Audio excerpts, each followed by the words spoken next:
Estimado público, reanudaremos la sesión.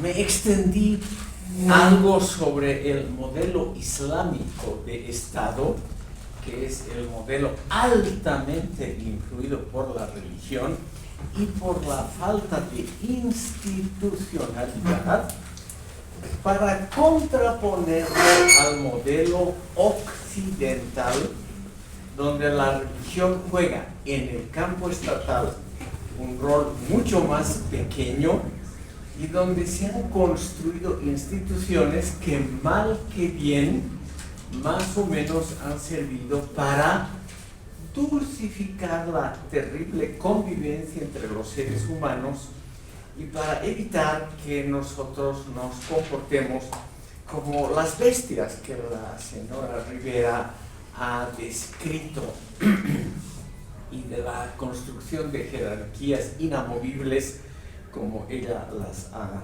señalado. Esta contraposición tiene, estimado público, una función también actual.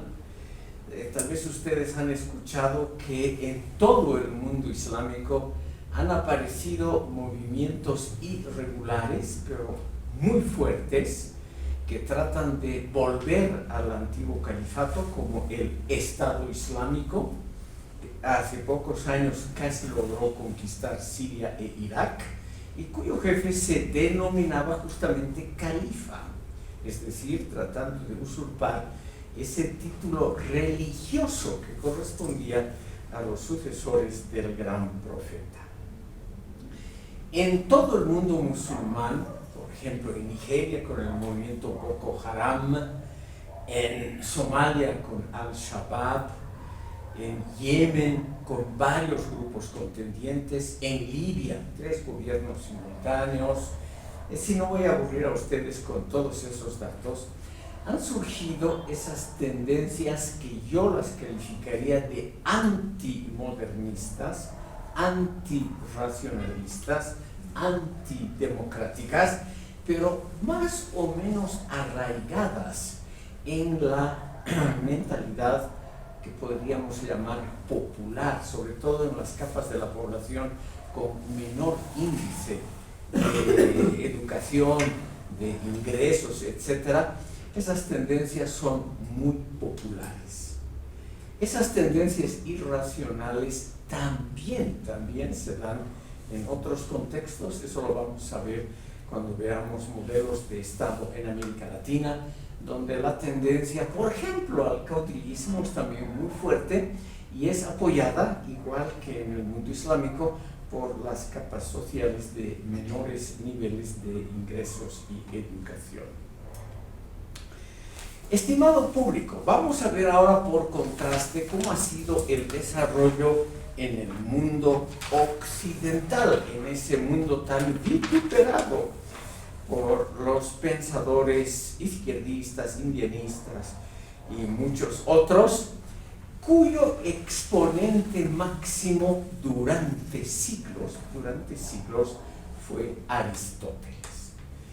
Como ustedes probablemente han estudiado a este pensador, solamente me quiero referir a su criterio general para la clasificación de modelos estatales, que probablemente es el primer modelo en la historia universal para clasificar a modelos políticos. Aristóteles mismo no ha creado las palabras que están en la pizarra de los 6 tipos principales de regímenes, pero él les ha dado más o menos la significación actual y sobre todo los ha puesto también a los modelos en un contexto de vinculación. O sea, no están separados los modelos unos de otros, sino que según Aristóteles están unidos por un proceso que podríamos llamar de participación mayor de la población en asuntos públicos, y al mismo tiempo, lo cual es más o menos usual en la historia universal, un criterio de complejidad cada vez mayor. Ese es el mérito, el gran mérito de Aristóteles. Tal vez ustedes lo conocen muy bien, por eso solamente lo recuerdo aquí.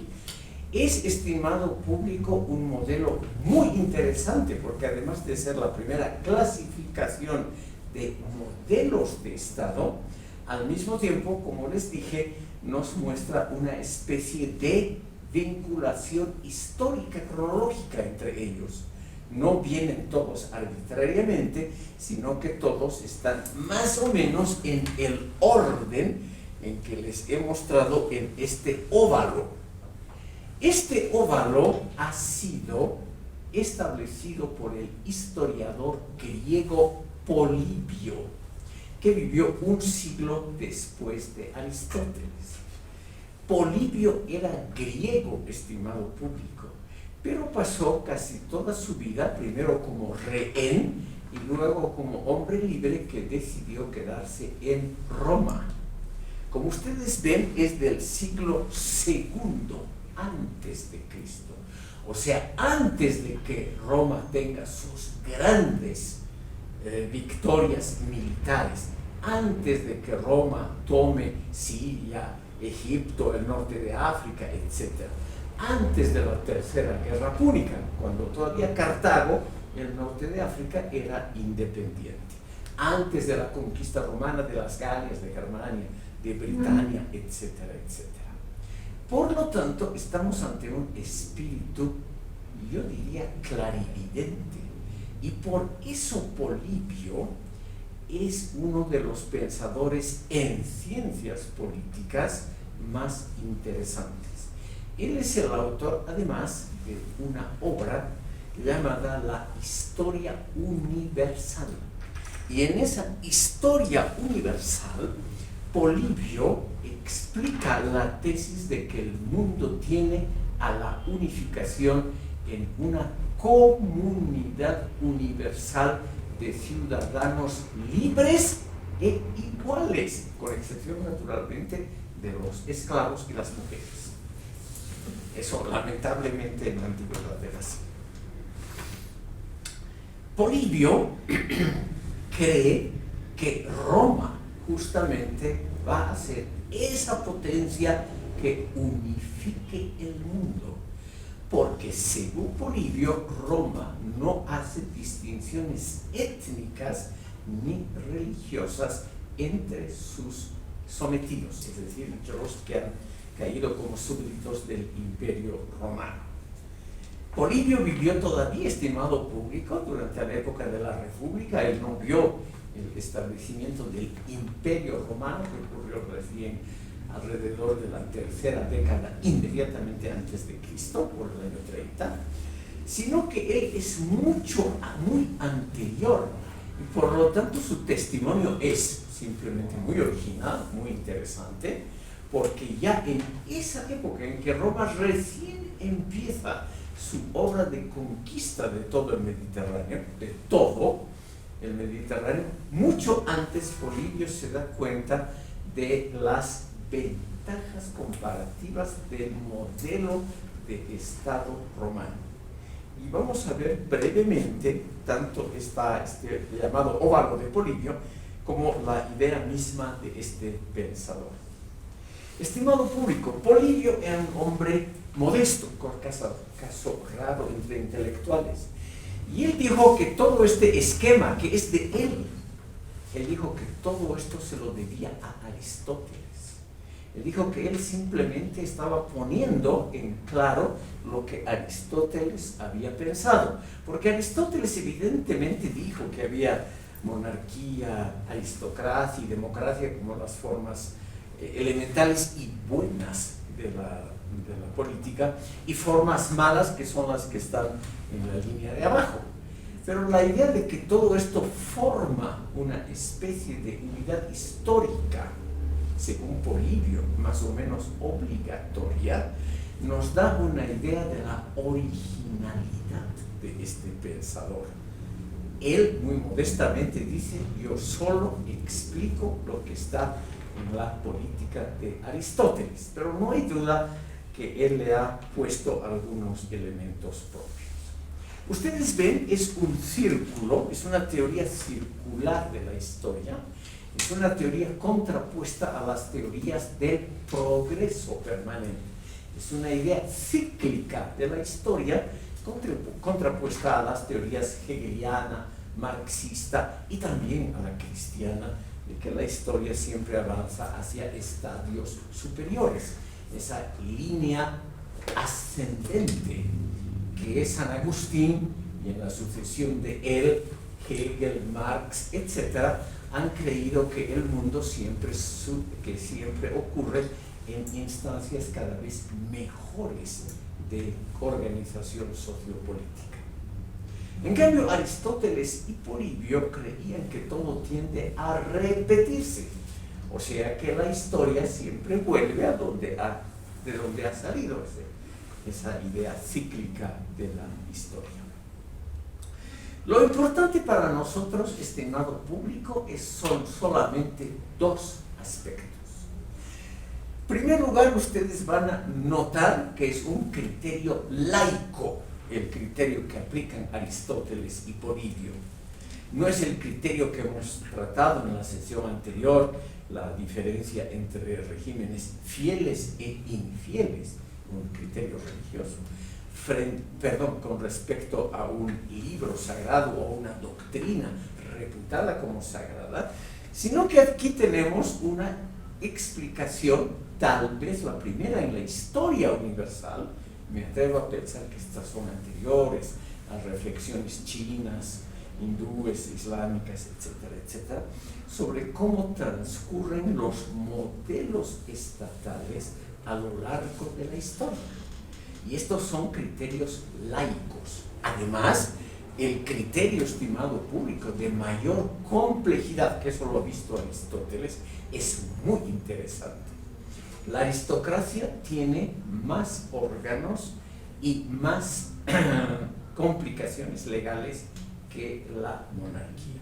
Y la democracia, que tiene la asamblea popular, la elección popular de jueces, etcétera, etcétera, es naturalmente algo más complejo que la aristocracia. O sea, el criterio, estimado público, es un criterio de mayor complejidad aunado al criterio de mayor participación popular en asuntos públicos. Pero ¿cómo se trata? Y esto es lo que yo quiero resaltar. Se trata de pensadores críticos. Tanto Aristóteles como Polibio consideran que la democracia es uno de los mejores sistemas. Pero la democracia puede degenerar. Esa es la idea crítica rescatable en Aristóteles y Polibio. O sea, el mejor sistema, y eso se lo pueden pensar con respecto al socialismo, al comunismo, a cualquier cosa, el mejor sistema puede caer en un estadio degenerativo. Es lo que vivieron los griegos, lo que vivió personalmente Platón y también su maestro Sócrates al final de la gran democracia ateniense. El sistema más perfecto, el más liberal en el sentido de generosidad, como fue el sistema establecido por Pericles en la época de gloria de la República ateniense, la democracia más amplia que ha habido en la historia universal hasta ese momento. Ese sistema podía entrar rápidamente en degeneración, en declinación. Y eso también nos lleva a pensar de que cualquier sistema humano, lo mismo que un matrimonio, cualquier sistema humano que ha sido fundado en el amor, en la comprensión, entonces cosas maravillosas, también puede entrar en crisis. Y la crisis de la democracia se llama, y aquí he puesto varios nombres, porque ambos autores a este sistema, el más complejo, el más adelantado, lo llaman, de acuerdo a las páginas, la llaman de diferentes formas. No solamente es democracia, sino a veces solamente es politeía, o por ejemplo la demagogia, que es la degeneración de la democracia, es llamada también la oclocracia, el gobierno de la cloacas de las turbas. Entonces, estimado público, lo que han observado estos señores, y esto me parece a mí muy interesante, aquí sigo a los clásicos de la ciencia política, es que no hay que hacerse nunca demasiadas ilusiones. La solución perfecta puede durar poco. De todos estos sistemas estudiados por Polibio, por ejemplo, la democracia ateniense es la más breve de todas las seis, de todos los seis regímenes, lamentablemente. Y el sistema más perfecto, más humano, más complejo, resulta ser también el más vulnerable. Lo cual, estimado público, es un motivo de reflexión hasta el día de hoy. El gobierno de las turbas, ese gobierno que sucedió a Pericles, no se puede, existe una especie de anarquía. Claro, los anarquistas deben estar encantados con este sistema, pero como no se ponen de acuerdo entre las diferentes fracciones, el grupo más fuerte, o mejor dicho, más astuto, logra hacerse con el control de todo y establece la oligarquía, que es la degeneración de la aristocracia. La aristocracia es el gobierno de los mejores, o como diríamos tal vez hoy en un lenguaje modernizado, es el sistema de la meritocracia. En la oligarquía también compiten los grupos y al final una persona, la más fuerte o la más astuta, se queda con el gobierno y establece la tiranía. Y como es humano, el tirano quiere naturalmente legar su obra a sus hijos. Naturalmente se convierte en una monarquía y así vuelve el ciclo. Esto está copiado de la historia ateniense. En Atenas se ha registrado exactamente eso. Es un modelo teórico, estimado público, no se puede aplicar a todas partes, ni ha ocurrido así en todos los regímenes de las ciudades-estados de Grecia. Simplemente es un esquema, yo repito aquí las palabras de Polibio, para enseñarnos dos cosas. En primer lugar, que hay una mayor complejidad, y como el ser humano ha dejado de ser un mono, como aquí se ha dicho, ha dejado de ser, el ser humano empieza a pensar en participar en asuntos públicos. Y al participar cada vez más activamente en asuntos públicos, se tiene también una complejidad mayor de los órganos. En la monarquía no había asamblea popular, ni tampoco en la aristocracia, pero sí había en la democracia ateniense, etc. No voy a aburrir a ustedes con la descripción de la democracia ateniense, que es muy complicada. Los jueces, los estrategas militares, etcétera, etcétera, eran elegidos todos por el pueblo en un complejísimo sistema muy enredado de elección popular. Pero, doctor, por favor. Pero el pueblo considerado no solamente los hombres libres, excluyendo a los esclavos y mujeres. Claro, pero señora. Entonces, en el fondo no era democracia. Claro que era. ¿Por qué les vamos a quitar eso? Era un gobierno diferente de la aristocracia, diferente de la monarquía, donde el pueblo, en una asamblea general elegida a su vez por elección popular, decidía las leyes y quién iba a gobernar. Otra cosa es lo que en forma anacrónica. El anacronismo no significa lo anticuado. La palabra anacrónico significa simplemente fuera de tiempo, que es lo que usted hace. Ahora sí. ¿Ya? Lo anacrónico es poner los criterios actuales, lo que usted acaba de decir, para juzgar algo de hace 2500 años.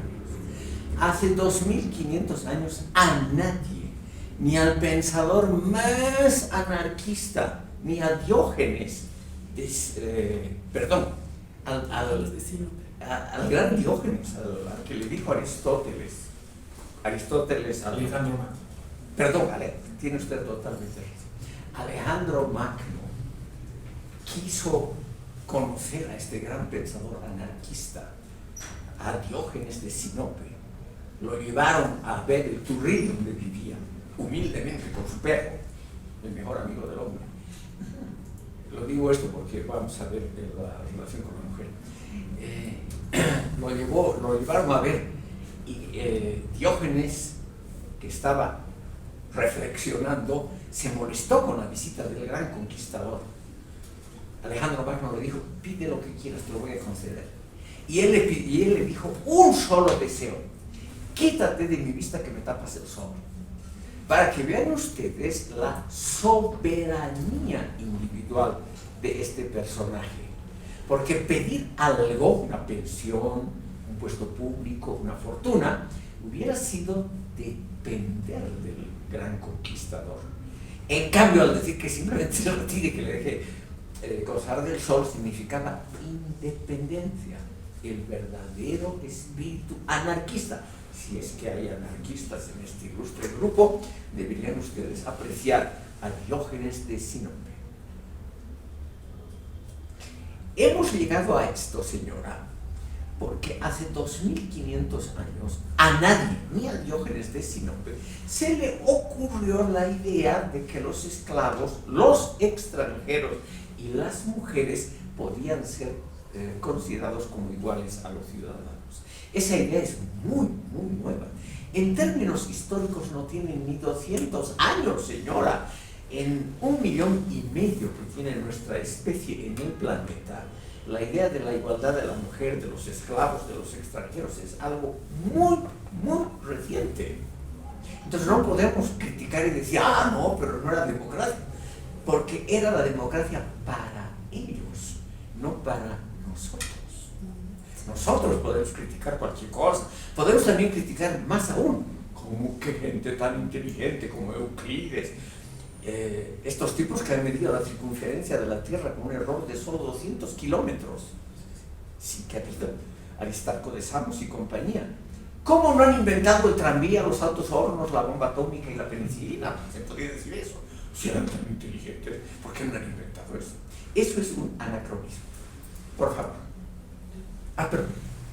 Felipe. Tengo que anotarlos, para los que han llegado después, una pequeña indicación. Vamos a modificar el sistema de calificación, porque ayer ha habido una reunión de profesores y tengo que incluir un segundo criterio.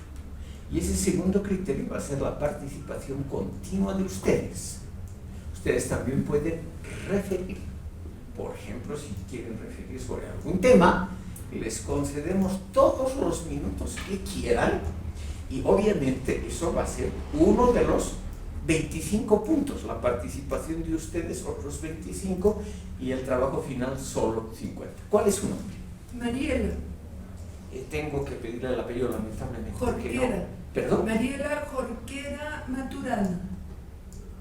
Mariela Jorquera con J. Sí, con J. Ya, muchas gracias. Por favor, siga usted. Una refutación. Por favor, refute usted. Por ejemplo, el criterio de igualdad entre hombres, esclavos y mujeres, porque también había hombres que no eran libres porque no tenían propiedad dentro de la antigua Grecia, comienza con Epicuro, por ejemplo, ¿no? Con el jardín, en donde él invitó a todos absolutamente a que puedan participar en sus clases. Entonces no es tan antiguo o no es tan nuevo como lo señalas. Segunda refutación. Por favor, siga usted. Sería, no sé si utilizar la palabra correcto, pero sería legítimo, voy a ponerlo. Sería legítimo, por ejemplo, decir que la crítica que le hace Popper a Platón, en el sentido de que Platón es el que origina la tiranía por la expulsión de los poetas, es un anacronismo, o es una lectura mucho más aguda que hace Popper a la estructura de Estado de Platón. Porque lo que diría Jorquera tendría sentido, es decir, eso no era democracia, y no catalogarlo directamente como anacronismo, sino decir, eso no era democracia por estos criterios, ya que habían esclavos. Dentro de la democracia moderna, por ejemplo, no tiene que haber ese criterio. Las mujeres no participaban en política, incluso Safo, por ejemplo, fue desterrada por su participación dentro del mundo intelectual y así sucesivamente. Tiene usted parcialmente razón. No solamente han existido los epicureos, a la cabeza del cual está el gran Epicuro y su jardín, que usted graciosamente lo menciona, sino los estoicos. Pero yo había pensado, pudiendo equivocarme, que vamos a tratar a los estoicos al modelo platónico de utopías en la próxima sesión, por una razón muy simple. Platón inicia la idea de un modelo pensado racionalmente, que es una cosa absolutamente novedosa en la historia universal. Con un destello de arrogancia, con un ápice de arrogancia, digo yo, que ni en la cultura china, ni en la hindú, ni en la japonesa ha habido un pensador como Platón que ha dicho: ahora organizamos un Estado pensando solo en la razón y no en la tradición, en la religión, etcétera, como ha sido la utopía. Que me parece de todas maneras una idea que ha hecho progresar al espíritu humano, aunque la utopía platónica es muy reaccionaria, que es lo que critica Popper. Popper ha creado una trilogía de los pensadores malos de este mundo: Platón, Hegel, Marx. Y al pobre Platón le dedica todo el primer volumen de su obra, La sociedad abierta y sus enemigos, porque él considera que él, como lo ha dicho aquí el joven, que él inicia la época del pensamiento totalitario y de la sociedad cerrada. Tiene razón Popper, sin duda alguna, pero al mismo tiempo Platón es un pensador muy... Es decir, a nadie, pudiendo equivocar, se le había ocurrido hasta ese año 380 más o menos antes de Cristo la idea de que se puede idear un modelo solamente pensando en la razón y no en la tradición, la religión y lo que sea. Es una idea muy original. Como la utopía para los modelos de Estado, para el tema de este seminario, tiene una importancia enorme, había pensado yo dejarla para la próxima sesión, porque vamos a ver que la utopía tiene una enorme difusión en la Edad Media, en el Renacimiento y hasta nuestros días. Yo creo que Marx es el continuador, en el fondo, de Platón. Por favor, aquí el señor García. Quiero dar un contrapunto. Por favor, siga. Platón que viene de Popper, sobre todo, ¿no? Hay una autora alemán, pero también viene de Estados Unidos, que se llama Leo Strauss, que tiene una lectura muy diferente de Platón, ¿no? Él recalca, por ejemplo, que dice básicamente Platón, de la República sobre todo, no era ni comunista, ni fascista, ni demócrata liberal, ¿no? Lo que pasa es que no se puede leer a Platón bajo las categorías modernas, ¿no? Y ni siquiera es un antecedente, ¿no? Y es muy crítico también con la lectura que hace Popper de Platón, y tiene esta Leo Strauss una lectura mucho más positiva de Platón. Y creo que hay una dificultad siempre, ¿no? Al leer a los autores antiguos se trata de marcarlo en categorías modernas, democracia, comunismo, pero siempre hay una gran distancia histórica que es, incluso los mismos términos, ¿no? Dificultan, ¿no? Aristóteles y a Platón no sé cómo se podría clasificarlos. Grandes pensadores, sin decir que son ni de izquierda ni de derecha. Sí, claro que no se puede clasificar de izquierda y derecha, y para un poco apuntar a esa idea, desde hace pocos años la cierta revisión histórica que se hace de la filosofía política ha empezado a diferenciar, por ejemplo, entre republicanismo y liberalismo, y lo que establece es que lo que existía en el pensamiento antiguo, sobre todo en la época romana, era el republicanismo. Lo que ha surgido en la época moderna es el liberalismo, que es algo bastante diferente, que tiene muchos puntos de diferencia, ¿no? A veces necesitan que inventar incluso o precisar palabras para identificar los distintos modelos, ¿no? Y lo antiguo y lo moderno suele tener bastantes contrastes. Tiene usted razón. Estimado público, vamos a dejar ese tema porque vamos a ir un poquito cronológicamente y luego vamos a hacerlo temáticamente. Vamos a dedicar la próxima sesión a cómo se ha desarrollado el pensamiento utópico y cómo las utopías han influido poderosamente sobre los modelos estatales, porque no hay duda que Marx, Hegel y otros pensadores han tenido un peso enorme en la historia práctica, un peso que no siempre ha sido muy positivo. Pero la señora Rivera. Como tenemos de libertad de expresión en la clase, critíqueme. Si me pudiera permitir exponer la próxima clase justamente en torno a esta temática, como una introducción que usted va a desarrollar este modelo utópico. Sí. Me gustaría, digamos, presentar justamente a Platón desde una perspectiva de un gran autor clásico como es Werner Jaeger. Y me voy a basar en el texto de la Paideia, los ideales de la cultura griega. Con todo gusto. Así va a tener usted un avance en la segunda parte de las notas. Para los que han llegado tarde, el sistema de calificación lo vamos a modificar. Ayer ha habido una reunión de profesores y se exigen por lo menos 2 criterios para calificar. El que yo les había propuesto, un trabajo al final, pero el segundo es la participación activa, o como dijo el profesor Oroza, activísima de los estudiantes en el curso. Entonces, la señora va a participar. No, como decía Rudy, participación informada. Sí, ella se va a preparar, han dicho.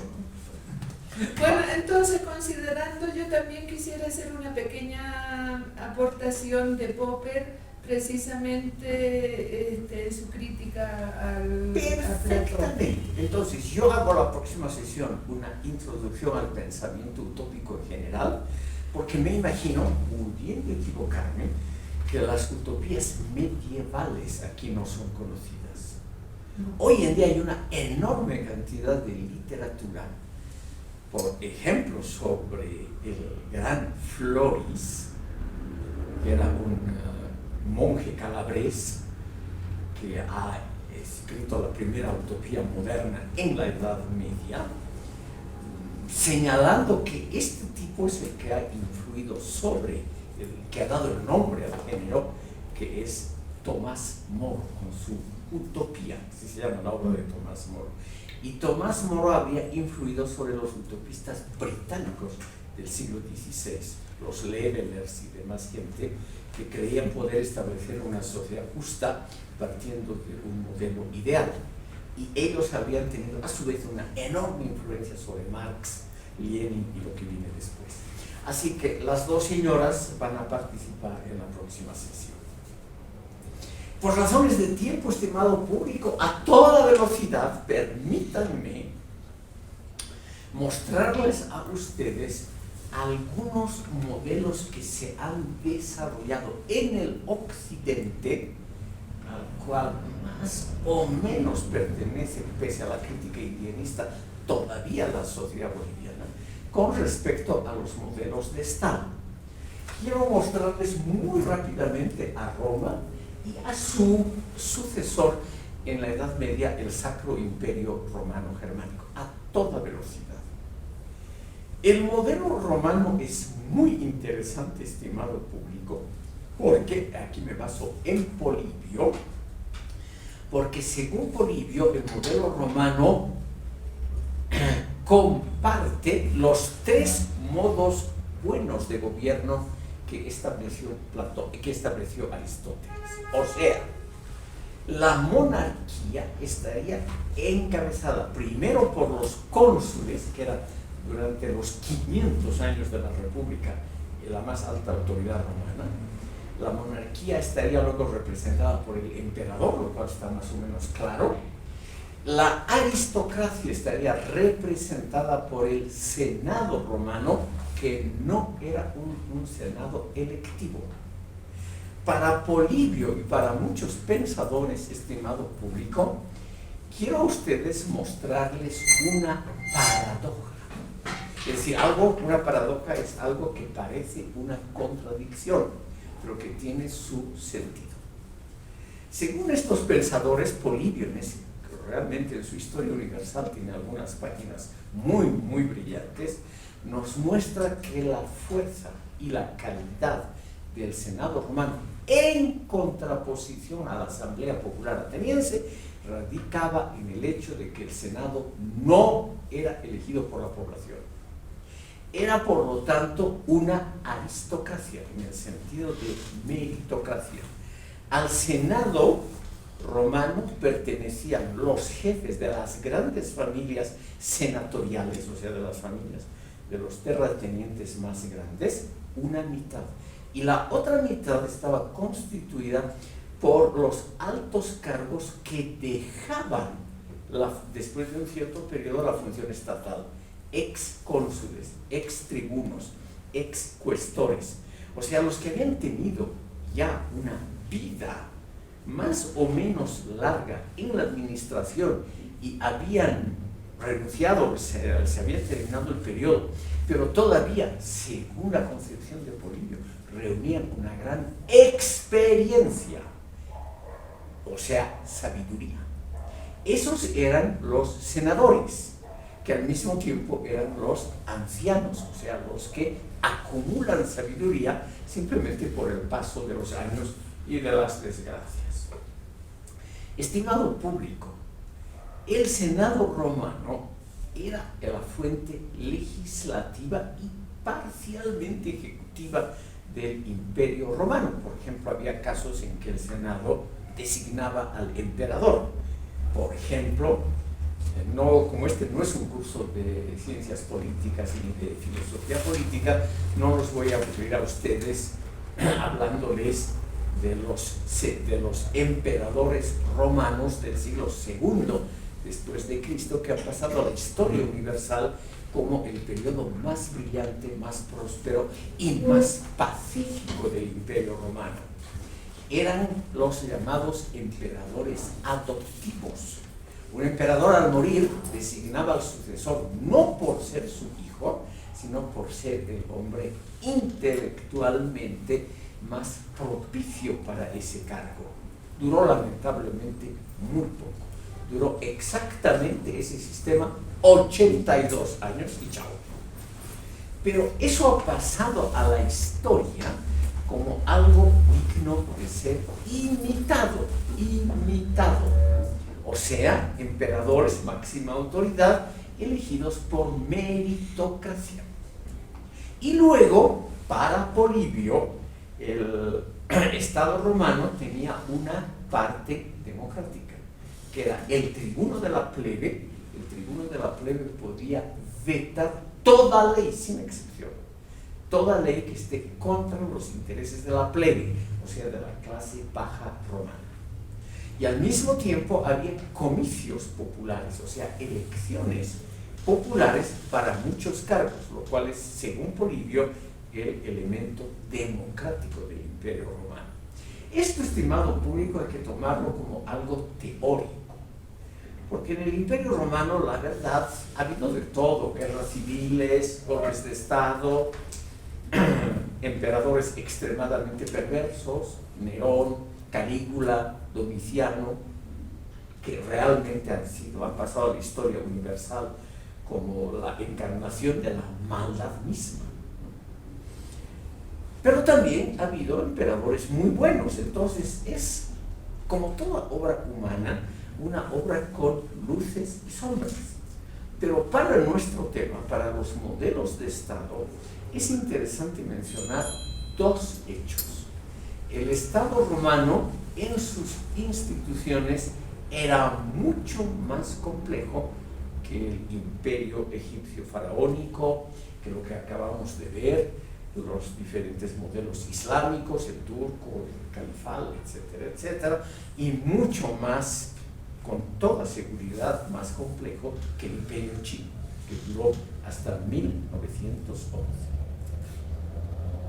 El imperio chino ha tenido una duración realmente extraordinaria, es el más largo de los imperios y es uno de los pocos países, junto con el Japón, que realmente hablan el mismo idioma, la misma cultura, que hace miles de años. China y Japón, lo más antiguo que hay. Pero no han sido creativos. Lamentablemente hay que criticar también a los países del tercer mundo porque no están exentos de la crítica. Ningún sistema político, ningún pensador, ninguna teoría está libre de que sea analizada y criticada. Ningún clásico, estimado público, ningún clásico, Enrique Dussel, René Zabaleta Mercado, o Franz Hinkelamert, o todos los que están de moda, ningún clásico, por más que sea clásico, está por encima de la crítica.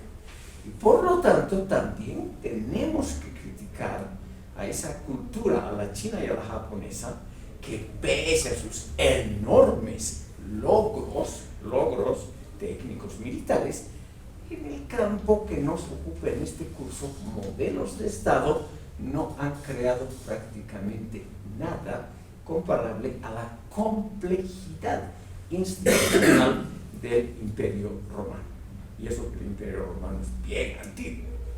Ahí están las fechas, estimado público, de lo que ha durado el Imperio Romano.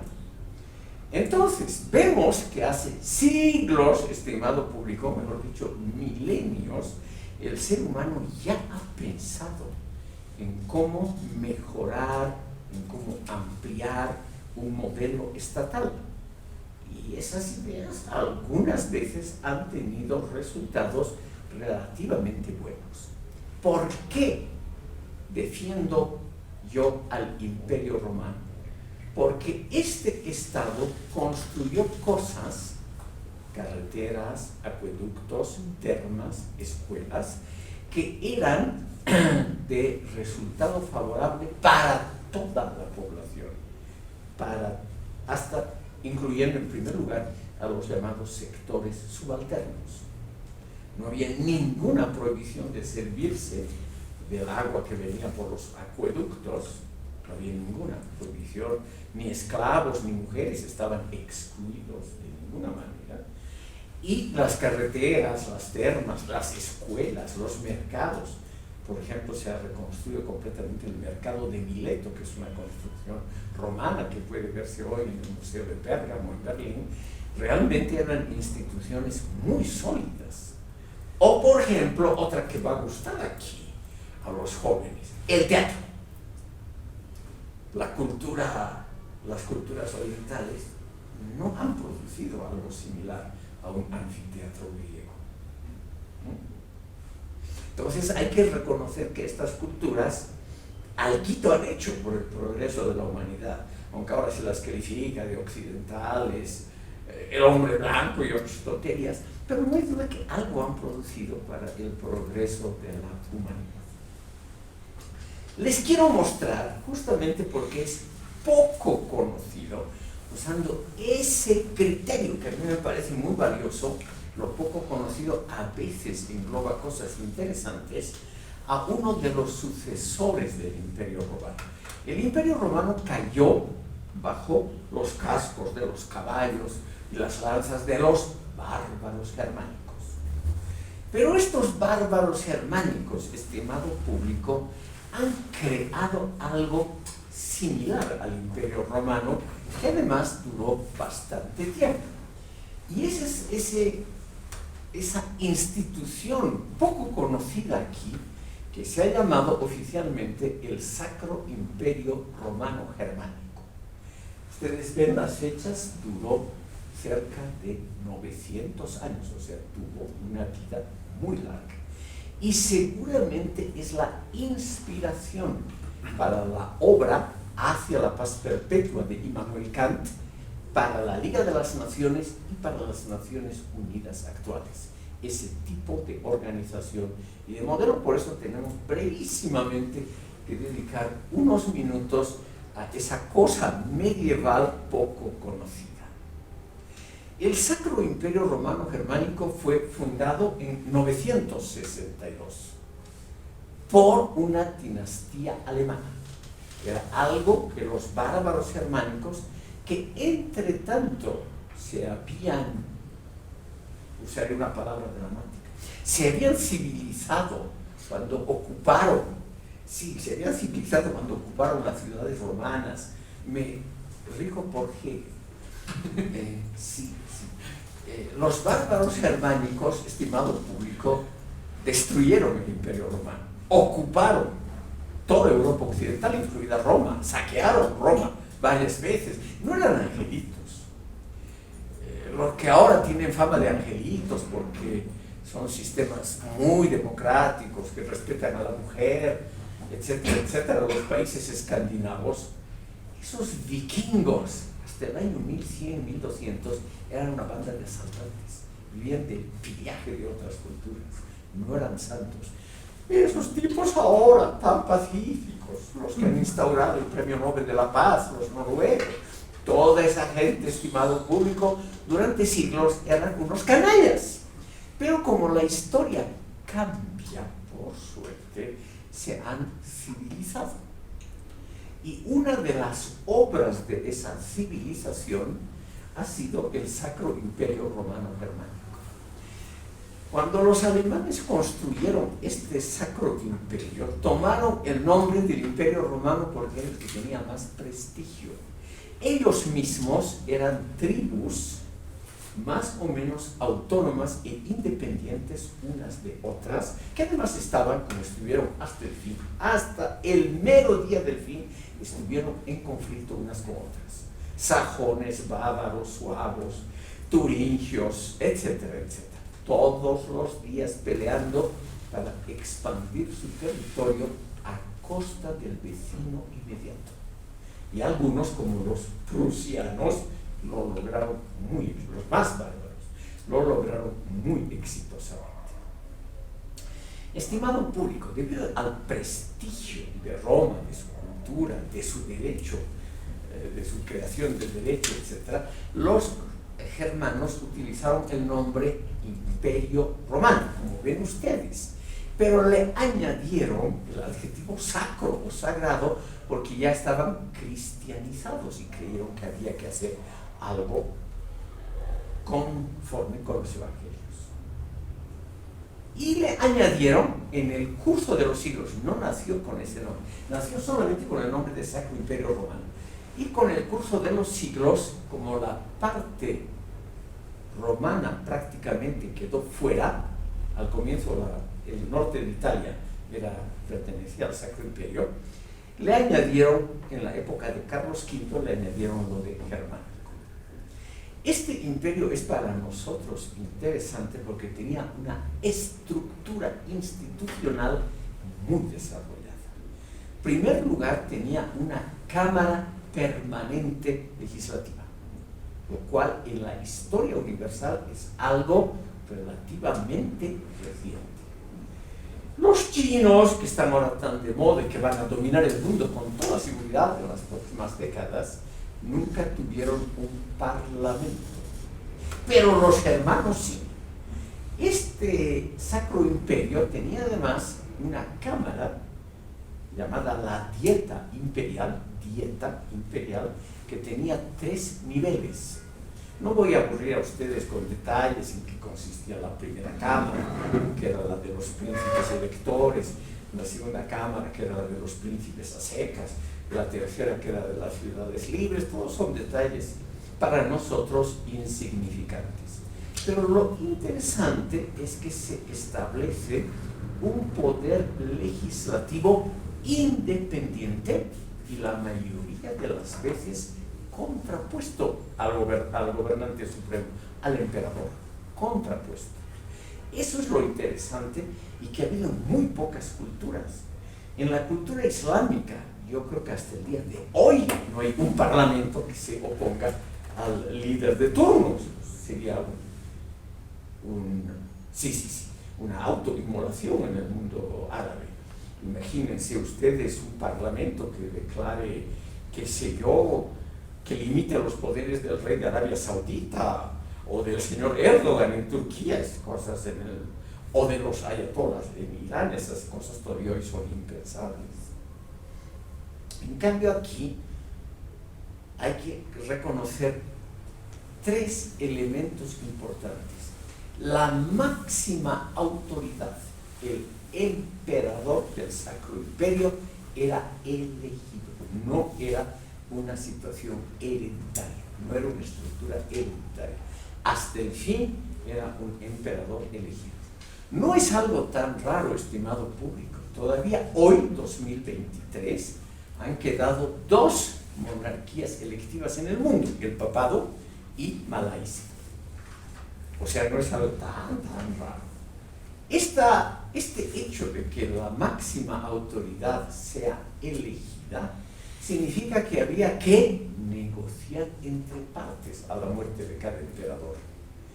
Y naturalmente ahí el dinero, los sobornos, pero también las convicciones políticas, los lazos familiares, la capacidad de intrigas, todo eso jugaba un rol importante. Pero al contrario del Imperio Otomano, donde el que perdía la cabeza, aquí no les pasaba nada a los perdedores. Les quiero dar el ejemplo más conocido. Cuando Carlos V, que ya era Carlos I, rey de España, fue elegido emperador del Sacro Imperio en 1519, su contrincante era el rey de Francia y no le pasó nada. Perdió la elección, dio menos dinero seguramente, lo más probable, sí, lamentablemente.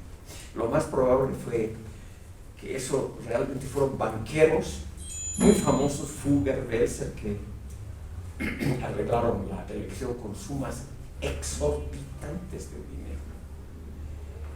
De esos electores, eran 7 solamente, 3 eran arzobispos.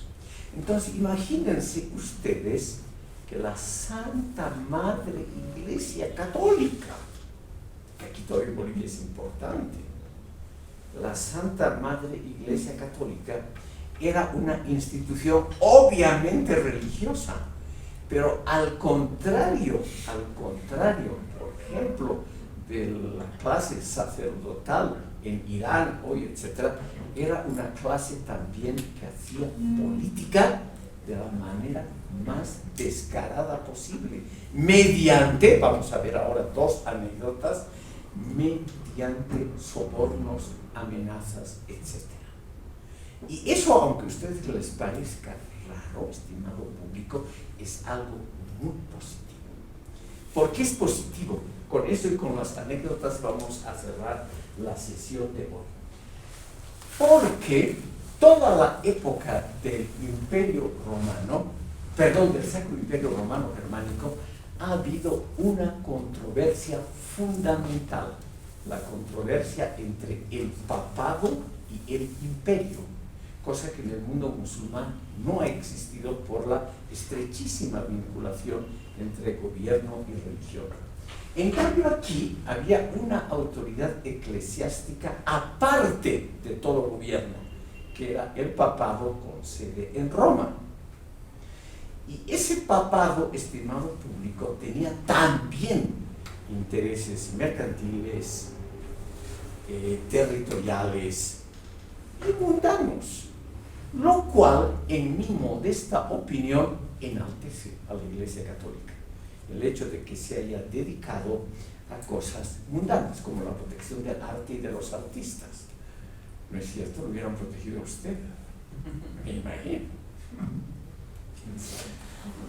El papado, estimado público, durante esta controversia que duró 500 años, la llamada querella de las investiduras, 500 años de combate contra el imperio, contra el Sacro Imperio y contra los emperadores. ¿Y cómo terminó? Eso es lo que ha hecho importante a la historia occidental. En empate, nadie ganó. Eso es lo bueno, estimado público, que ningún partido pudo realmente dominar al otro. No pudieron.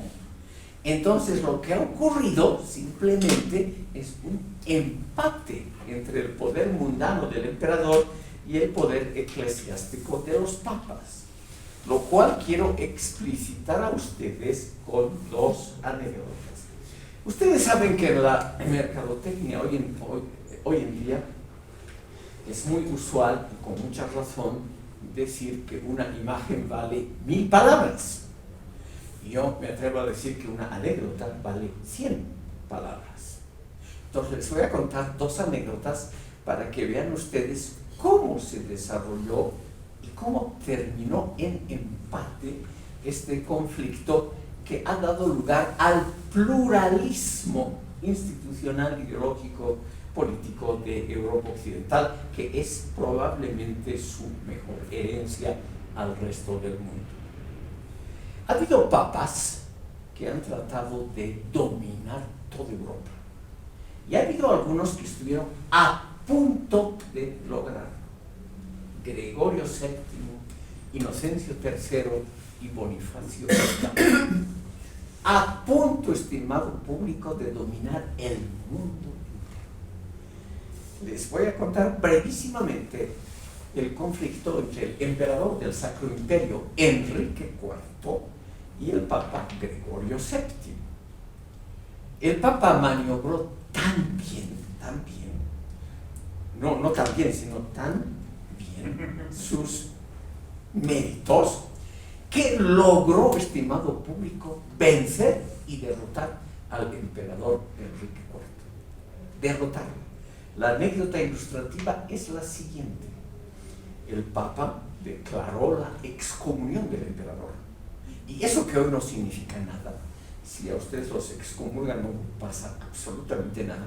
En la Edad Media era gravísimo. Con una excomunión, los súbditos del emperador no tenían que obedecerlo, no tenían que pagar impuestos, etc. O sea, era una tragedia para el emperador. Gregorio VII excomulgó al emperador Enrique IV, no lo excomulgó varias veces. Y una, la más seria, cuando el emperador reconoció que había perdido todo apoyo, pero no quería perder su corona, el emperador dijo: me someto a la voluntad del Papa. Me someto además en el plano mundano, en el plano militar político, me someto a la voluntad del Papa. Y el Papa le dijo: tienes que hacer una forma de pedir perdón, o sea, tienes que pedir una indulgencia en forma pública. Se eligió un día de invierno, 3 días del más duro invierno en las montañas, en un castillo situado en una montaña helada en enero de 1077, que se llamaba Canosa, el famoso castillo. Y ahí en Canosa, el emperador tuvo que estar en la puerta del castillo 3 días sin comer, sin beber y sin dormir. 3 días, el pobre anciano, ya estaba viejito. 3 días tuvo que esperar que el Papa lo reciba y lo absuelva. 3 días, además, mal vestido como un ermitaño. O sea, el pobre atenida, casi le da una pulmonía, por suerte. Comió mucho, se alimentó mucho, bebió mucho alcohol, ya sabía lo que le esperaba, etc. Y resistió, se sometió, y el Papa se declaró superior a toda autoridad civil en el mundo católico, en el mundo cristiano. No había protestantes todavía. Imagínense ustedes, el Papa se arrogó la facultad de destituir reyes, emperadores y cualquier autoridad del mundo cristiano. Es decir, parecía que era el triunfo completo del papado. Pero pocos años después, estimado público, cuando el Papa era Bonifacio VIII, una figura siniestra de la historia de la Iglesia, el Papa lanzó la famosa bula Unam Sanctam, que nunca ha sido retirada de la Iglesia, la famosa Unam Sanctam. Esa bula establece que el Papa es el soberano del mundo y que tiene el derecho de destituir, nombrar reyes, emperadores, gobiernos, de exigir impuestos, etcétera, etcétera. O sea, parecía que el sueño de Gregorio VII se cumplía en su sucesor Bonifacio VIII. No había además cómo, esta vez no sirvió. El Papa excomulgó al rey francés, a Felipe IV, a Felipe el Hermoso, Felipe el Bello, lo excomulgó, etc. Pero el rey francés no se sometió. Pero, como estaba muy bien protegido el Papa por otros estados, por otros ejércitos, el rey francés inventó una operación de comando. Solo 8 personas.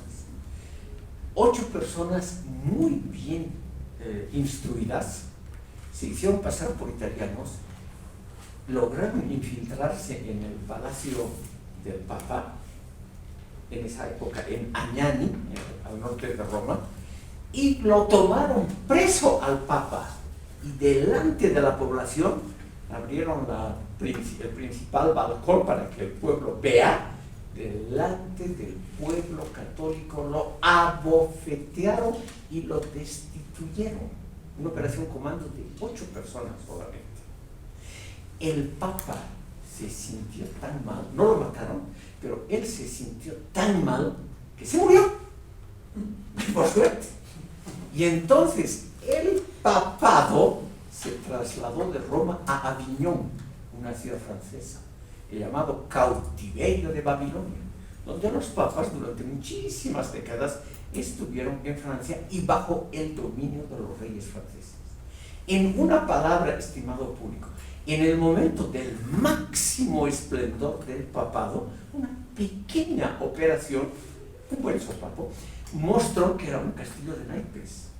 Mostró que los estados soberanos de Europa que ya se habían formado, sobre todo Francia, que es el estado en Europa el más antiguo, en el año 500 ya se formó Francia, el más antiguo, etcétera, hasta las guerras napoleónicas, el más fuerte, etcétera, mostró que esos estados nacionales eran más fuertes que la idea papal de la comunidad internacional.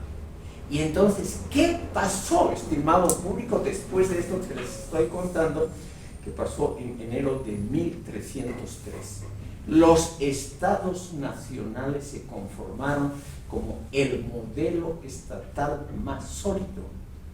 Y el Papa, que en ese momento estaba apoyado por el emperador, realmente la idea de la comunidad universal como modelo de Estado cayó en descrédito y se estableció definitivamente la idea del Estado nacional, Francia en primer lugar, como la forma más adecuada del Estado moderno. Por favor. García, ¿no es cierto? Sí, sí. Toda esta cuestión del Imperio Romano me hace preguntarme cuál era la situación en España, no que nos atañe tanto por la cuestión de la colonización. Si ya en el siglo XIV ya se había retirado de las pretensiones del poder del Papa y se habían constituido los estados nacionales, cuál era la situación en España, y más bien tengo la impresión, a veces en conexión con lo que había sucedido, que en España ha reflotado la idea del imperio, ¿no? La idea antigua del imperio romano. Incluso a Carlos V, creo que la designación oficial que tenía en Alemania era el Kaiser, ¿no? El César, emperador.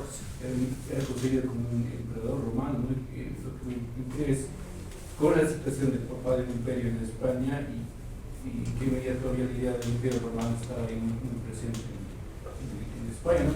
Leí algunos cronistas, se ve que había muchas comparaciones de monarquía española, los conquistadores españoles, con las figuras de los Césares, llevaban a los conquistadores Aquiles cristianos, cosas de ese tipo, ¿no? Estaba muy presente el imaginario antiguo, griego y romano, al menos en la representación que se hacía, no sé si en las instituciones, pero en la representación que se hacía desde la monarquía hispánica estaba muy presente ese imaginario romano. Muy interesante su pregunta y muy compleja. Y tenemos además muy poco tiempo, así que a toda velocidad. En el siglo XIII-XIV no existía España como tal, sino que eran varios reinos independientes, además contendientes entre sí en la península ibérica. León, Castilla, Navarra, Aragón, los condados catalanes, etc. Siempre en lucha y conflicto entre ellos. Lo que ahora son los españoles, durante este conflicto, unos apoyaron siempre al papado y otros estuvieron contra el papado. Aragón y los condados catalanes siempre estuvieron del lado papal. Castilla y León estuvieron siempre del lado del emperador. Tanto es así que un rey castellano, Alfonso X el Sabio, fue nombrado, como la corona alemana era electiva, fue nombrado emperador del Sacro Imperio, pero no pudo viajar y asumir la dignidad imperial por cuestiones de salud. En esa disputa entre los partidarios del Papa, que eran los del llamado Este, o sea, Aragón, Barcelona, etc., y el centro y oeste, que era Castilla, León, etc., vencieron clarísimamente los castellanos. Y la España del Renacimiento, la que usted menciona con Carlos V, y la actual, se ha construido bajo o sobre la base de Castilla, no sobre la base de Aragón o otros, o de Navarra, que también era un reino totalmente independiente. Entonces, tenemos aquí el triunfo del Estado-Nación también en España. Poco después, en el siglo siguiente, en el XV, la única heredera, además mafiosa, ¿no? Sí, porque liquidó a la verdadera heredera, Isabel de Castilla, digo mafiosamente porque en una cosa realmente muy inteligentemente hecha, con una enorme astucia, logró apoderarse del trono. Una mujer, en esa época no eran como hoy, mujeres aguerridas que defienden con todo derecho sus pretensiones, sino que en esa época era muy difícil.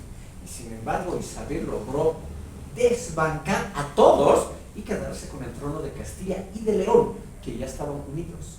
Se casó con el heredero de Aragón, Fernando el Católico, y logró establecer recién a fines del siglo XV, un Estado Nacional español. Como los reyes católicos tuvieron mucha mala suerte con sus hijos, el trono lo heredó el nieto de esta Isabel y de Fernando el Católico, que fue Carlos V, Carlos I de España y V de Alemania. Y él utilizó lo que usted menciona en la segunda parte de su pregunta, símbolos, denominaciones del antiguo Imperio Romano, simplemente como complemento que podríamos llamar ornamental de su gestión política, porque en ningún momento se estableció realmente de nuevo el Imperio Romano o algo por el estilo. Carlos V, pese a que era un hombre relativamente inteligente, un gran conocedor de arte, el Museo del Prado en Madrid, que es uno de los más grandes del mundo, realmente la base de todo eso lo puso Carlos V, un gran conocedor del arte y de la cultura, pero un hombre que creía equivocadamente que él podía restaurar un imperio de todos los católicos, un imperio occidental que sea el heredero de las glorias romanas. Y él lamentablemente fracasó completamente. Es uno de los pocos monarcas que han abdicado, que han renunciado mucho antes de morir y que se retiró como vencido a un monasterio. Es una historia muy dramática, típica del cine, un tipo que comienza muy brillantemente porque hereda un montón de reinos, que extinguen muchas casas reales, y él hereda lo que hoy es Holanda, Bélgica, Luxemburgo, Austria, Hungría, el sur de Alemania, el este de Francia, el norte de Italia, Nápoles, Sicilia, etcétera, etcétera, y las tierras que Pizarro y Cortés han conquistado en América, más las Filipinas, el norte de África, un inmenso imperio. Y él creyó, equivocadamente, como nos equivocamos los humanos, que él tenía los títulos, o sea, los derechos, y la fuerza para reconstituir un gran imperio. Y él fracasó completamente. O sea, los protestantes por un lado, que le hicieron la guerra despiadada, los turcos, los argelinos, los tunecinos por otro, lo obligaron a renunciar. Y eso de que haya sido un César, un emperador, es el uso de palabras que estaban de moda, pero que no significaban realmente la reconstitución del Imperio Romano o de algún proyecto similar.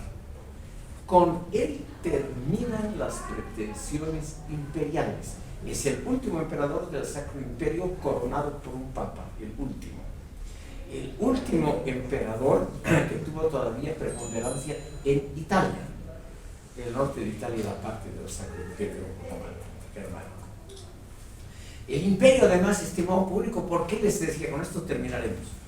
¿Por qué es una cosa apreciada por Kant y Hegel? Porque el Sacro Imperio estaba constituido por estados soberanos, como las Naciones Unidas, que no renunciaban a su soberanía, a su ejército, a los deseos de intervenir en otros estados o hacer la guerra, no renunciaban. Los estatutos eran claros, debían solamente lealtad al emperador, solamente cuando el emperador tenía razón. Y si el emperador tenía razón o no, lo decidía la dieta imperial. O sea, una reunión de ciudades libres, varios príncipes, todos enemistados entre sí. De modo que rara vez un emperador del Sacro Imperio tuvo realmente poder. Era más una figura decorativa, como fue Carlos V, que no pudo reconstituir las glorias pasadas imperiales de Roma. Allá al final, Sotomayor, pero si no me equivoco. Sí. Por favor, siga. Complementando tal vez la pregunta, o comentando la pregunta, entiendo yo que ha habido a favor de los reyes de Castilla y de Aragón una bula papal, ¿no?, de Alejandro VI, por lo cual, en nombre del omnipotente Dios, concede, asigna y otorga las tierras de recién descubiertas a estos reyes precisamente. Entonces, en ese sentido, más bien habría habido un respaldo a los reyes de Castilla para la conquista, y estarían en ese sentido amparando su poder de conquista en la bula papal. Sí. Es Alejandro VI, un papa extremadamente corrupto, el padre de Lucrecia Borgia, de César Borgia, etc. Un papa extremadamente dedicado a los placeres mundanos, pero también un gran protector del arte, gran protector. Y él seguramente por dinero, él era español, este papa Alejandro VI era español, él dividió el mundo entre Portugal y Castilla. ¿Cómo tuvo? Todavía no estaba unido en matrimonio, pero no, legalmente eran dos reinos independientes. Era a Castilla la concesión de una línea imaginaria del polo norte al polo sur, en los dos hemisferios, que repartía todas las colonias del mundo entre Portugal y Castilla. Pero el poder, la autoridad del Papa ya era muy reducida. Por ejemplo, esa línea también estaba trazada en el Asia. A España le tocaban las Filipinas y a los portugueses lo que hoy es Indonesia. Pero nunca se pudo, y Singapur, etcétera, etcétera, nunca Portugal pudo apropiarse de esas tierras. España sí, de Filipinas. Hasta fines del siglo XIX fue colonia española. Pero Portugal nunca pudo establecer soberanía, sentar plaza, como se decía, en lo que le había concedido la corona. Además, en ese acto, los papas a veces, ahora son un ejemplo de humildad, de modestia, sí, y de hipocresía completas, pero en esa época todavía se creían los señores del mundo. Entonces, el hecho de partir el mundo en dos, entre Portugal y Castilla, es algo que las otras potencias católicas en su momento, Francia, que era católica, Inglaterra, etc., no reconocieron. O sea, es una bula, es más un deseo, pero es algo que las otras potencias, ninguna potencia europea reconoció la validez de esa bula. Pero había evidentemente podríamos decir, un viejo anhelo de una comunidad internacional, de una comunidad universal católica. Había ese deseo, que lo han instituido los estoicos y luego los romanos. Ese modelo de Estado, estimado público, ha fracasado. Puede ser que en el futuro se reconstituya, puede ser que haya un gobierno universal de las Naciones Unidas o algo así, no sería nada raro. Pero durante siglos ese modelo fracasó y lo que se estableció y lo que tuvo realmente vigencia es lo que se llama el Estado Nacional, que es lo que vamos a estudiar a partir de la próxima sesión, después de escuchar a las dos damas. Gracias por hoy.